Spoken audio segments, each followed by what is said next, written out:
আসসালামু আলাইকুম। বেবাককে কেমন আছেন? আশা করি ভালোই আছেন। মুইও আম্মেগো দোয়ায় আল্লাহর রহমতে একসের ভালো আছি। আজগো মগো মনুরে নাওয়ামু। জন্মের পর এই প্রথম টাকু বানাইছি।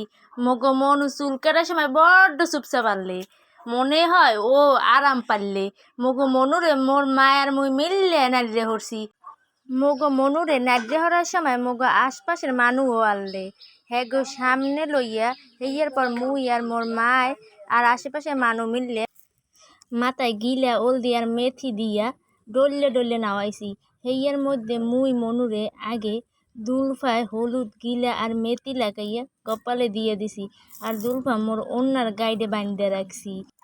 নাড়িয়ে হরা চুল কেলা পাতায় পেঁচাইয়া পানির মধ্যে নামিয়ে একটা ডুব দিয়ে মাটির মধ্যে হান্দাইয়া রাখিয়েছি। মগো মনুর লাগিয়া আম্মেরা সবাই দোয়া করবেন ও যেন সুস্থ থাকে, ভালো থাকে, অনেক বড় হয়। আজকের ভিডিওটা এই পর্যন্তই। বেবাককে ভালো থাকবেন। আল্লাহ হাফেজ।